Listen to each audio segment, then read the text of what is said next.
Okay, hi friends. ఈరోజు వచ్చేసి నేను మీకు ఒక మంచి ఇన్ఫర్మేషన్ చెప్తున్నాను. మంచి వాల్యుబుల్ ఇన్ఫర్మేషన్ ఇది.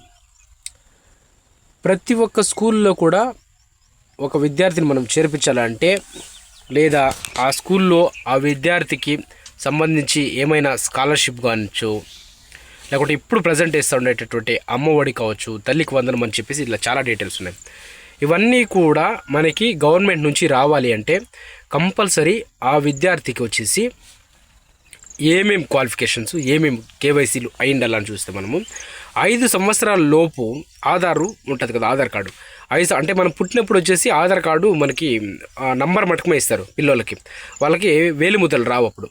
సో అందుకోసం అని చెప్పేసి మనకి ఓన్లీ కార్డు మాత్రం ప్రొవైడ్ చేస్తారు. తల్లి తండ్రిది వచ్చేసి తమ్ము తీసుకొని వాళ్ళ వెరిఫికేషన్ ద్వారా అయితే వాళ్ళు కార్డు ప్రొవైడ్ చేస్తారు.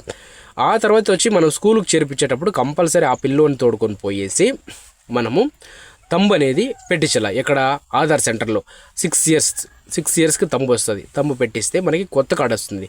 ఈ కొత్త కార్డు 6 ఇయర్కి తంబు వచ్చింది. దానివల్ల మనకి యూస్ఫుల్ ఇన్ఫర్మేషన్ ఏమంటే, మనకి వచ్చేటటువంటి తల్లికి వందనం డబ్బులు, అమ్మఒడి డబ్బులు ఇవన్నీ కూడా కేవైసీ అయిపోతాయి ఆటోమేటిక్గా పిల్లల పేరు మీద.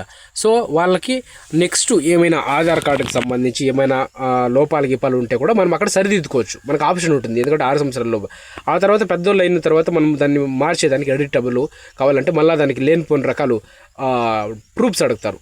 మనం ఒకసారి స్కూల్లో జాయిన్ అయిపోయినామంటే, ఇప్పుడు ఎగ్జాంపుల్ పేరు ఏమైనా తప్పు ఉంది అనుకోని, ఎగ్జాంపుల్ ఇది ఇప్పుడే క్లోజ్ చేసేయచ్చు. డేట్ ఆఫ్ బర్త్ సర్టిఫికేట్ చూపించేసి ఈ విధంగా ఉంది అని ఆధార్ కార్డులో ముందుగానే. ఒకవేళ స్కూల్లో జాయిన్ అయిపోయి స్కూల్ సర్టిఫికేట్ వచ్చేసింది అనుకోండి, ఆ తర్వాత మళ్ళీ మీరు పెద్ద ప్రాసెస్ చేయాల్సి వస్తుంది. సో ఏమైనా తప్పులు ఉన్నా కూడా మనం సరిదిద్దుకోవచ్చు. అదేవిధంగా మనకి ఏమైనా అమౌంట్లు రాలేదన్నా కూడా మనం సరి చేసుకోవచ్చు. అదేవిధంగా వాళ్ళ యొక్క ఫుల్ ఏదైతే ఉందో ఆధార్ కార్డు ఇవన్నీ కూడా మనం తమ్ము పెట్టేసి కనుక క్లారిఫికేషన్గా వాళ్ళకి వెరిఫికేషన్ చేయించేసినామంటే పిల్లలకి ఫ్యూచర్లో ఎటువంటి ఇబ్బంది ఉండదు చదువుకునేదానికి. సో అందుకే కంపల్సరీ 6 ఇయర్స్ లోపు ఉండేటటువంటి పిల్లలు ఎవరైతే ఉన్నారో వాళ్ళందరికీ కూడా ఆధార్ తంబు అనేది కంపల్సరీ ఎనేబుల్ చేయించండి. ఓకేనా? అప్డేట్ చేయించండి. ఇదంతా కూడా టోటల్ ఫ్రీ ఆఫ్ కాస్ట్లో తీసుకుంటారు. మహా అయితే ఇక్కడ రూరల్ ఏరియాలో ఒక 50 రూపీస్ తీసుకుంటారు. యాక్చువల్లీ ఫ్రీ ఆఫ్ కాస్ట్ ఇది. అది 6 ఇయర్స్ లోపు ఉండేటటువంటి పిల్లలకి తంబు ఇంప్రెషన్ చేసేది ఫ్రీ ఆఫ్ కాస్ట్ అది. ఓకేనా? గవర్నమెంట్ అయితే డిసైడ్ చేసింది. బట్ ఈ నడుము వచ్చేసి ఈ మధ్యకాలం కొన్ని ఛార్జెస్ పెంచినారు. వాళ్ళకు కూడా ఆధార్ కార్డులో వచ్చేసి పేర్లు మార్చేవి ఇవన్నీ కూడా కొంచెం అమౌంట్లు అయితే ఎక్స్ట్రా ఛార్జెస్ సవరణలు అయితే చేసినారు. సో దాని ప్రకారం ఏమీ లేదు, ఒక 50-100 అయితే ఏం పెద్ద మహా అంటే ఏం ఎక్కువ ఏం కాదు. ఇచ్చేసి ఫస్ట్ డీటెయిల్స్ అయితే చేంజ్ చేసుకోండి ఒక 5 సంవత్సరాల లోపు. తర్వాత ఇంకొంతమంది పెద్దవాళ్ళకైతే ఈ నడుము కరువు పని అంటారు చూడండి, ఉపాధి హామీ పథకం, కరువు పనిలో తంబులు పెడుతున్నారు యూకేవైసీ. పెద్దవాళ్ళకి వేలిముద్రలు రావడంలే. ఇది ఎందుకోసము అంటే వాళ్ళకి ఆధార్ కార్డులో వచ్చేసి వ్యాలిడిటీ ఉంటుంది. ఇన్ని సంవత్సరాల వరకు ఈ కేవైసీ, ఇన్ని సంవత్సరాల వరకు ఈ కేవైసీ అని చెప్పేసి ఆధార్ వెబ్సైట్లో. అది మనకి ఎవరికి తెలియదు. సో మళ్ళీ మనం పోయేసి తంబు మళ్ళీ కొత్తగా ఇచ్చి మనం అక్కడ ఆధార్ కార్డు వెరిఫికేషన్ చేయాల్సి ఉంటుంది. అదేవిధంగా ఇంకొంతమందికి చాలామందికి పిఎఫ్లో కూడా టెక్నికల్ ఎర్రర్స్ వస్తుంది. PF provident fund.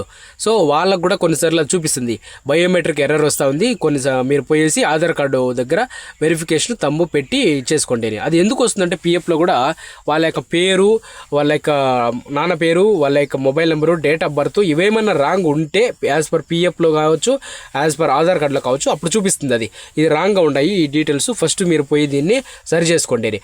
అక్కడికి మనం వెళ్ళిన తర్వాత డీటెయిల్స్ అన్ని వెరిఫికేషన్ చేసి మ్యాచ్ చేసి తర్వాత అప్డేట్ చేయాలి. ఒకవేళ అక్కడికి ఏమైనా రాంగ్ ఉంటే దానికి సంబంధించినటువంటి డాక్యుమెంట్స్, సపోర్టింగ్ డాక్యుమెంట్స్, టీసీ కావచ్చు, స్కూల్ మార్క్ లిస్టులు కావచ్చు, లేదా హైయర్ ఎడ్యుకేషన్ మార్క్ లిస్టులు కావచ్చు, లేదా మీ పంచాయతీ ఆఫీసులో నుంచి తీసుకొచ్చిన డేట్ ఆఫ్ బర్త్ సర్టిఫికేట్లు కావచ్చు, ఇవన్నీ ఏమైనా ఉంటే అక్కడ ప్రొవైడ్ చేసి సబ్మిట్ చేసి వాటికి సంబంధించినటువంటి విధంగా ఆధార్ కార్డు కేవైసీ చేసుకోవడం చాలా వరకు మంచిది. ఎందుకంటే యాజ్ పర్ ఆధారే ఇప్పుడు గవర్నమెంట్ మొత్తం నడుస్తుంది. ఏమన్నా కానీ ఆధార్ అప్డేట్ అయిందా, ఆధార్ ప్రకారం ఉందా అంటే మాత్రమే చెల్లుబాటు. ఇప్పుడు ఎగ్జాంపుల్ తీసుకుంటే మీకు లోన్స్ ఇస్తారు కొన్ని ప్రైవేట్ యాప్స్, అవన్నీ కూడా ఆధార్ బేస్డ్ లోన్సే. ఇవన్నీ ఆధార్ కరెక్ట్గా ఉంటుందా మనకి లోన్స్ వస్తాయి. సిబిల్ స్కోర్ పెరగాలంటే కూడా ఆధార్ కరెక్ట్గా ఉండాలి, పాన్ కార్డు కరెక్ట్గా ఉండాలి, లింక్ అయి ఉండాలి ఆధార్కి, పాన్ కార్డ్కి, బ్యాంక్ అకౌంట్లకి, కేవైసీలు. సో ఇవన్నీ కేవైసీ చాలా ఇంపార్టెంట్. సో 5 సంవత్సరాల లోపు ఉండే పిల్లలకి అయితే ఖచ్చితంగా మరవద్దండి. ఫస్ట్ పాయింట్, ఇమీడియట్గా పోయేసి మీరు ఎవరైతే మీ పిల్లలు ఉంటారో 5 సంవత్సరాల లోపు పిల్లలు వాళ్ళందరినీ తోడుకొని పోయేసి ఇమీడియట్గా ఆధార్ సెంటర్లో ఫస్ట్ పాయింట్, ఎప్పుడో గవర్నమెంట్ ఏదైనా స్కీమ్ ఇస్తూ ఉంది అని చెప్పేటప్పుడు మాత్రమే టక్ అని తోడుకొని పోయి ఆధార్ సెంటర్లో హడావిడిగా ఫుల్ రష్ ఉండే మధ్యలో పోయి చేపించకండి. ఎందుకంటే అప్పుడు ఏమైనా రాంగ్ డీటెయిల్స్ ఉన్నాయంటే కూడా మీరు ఎడిట్ చేసుకునేటువంటి అవకాశం కూడా ఉండదు.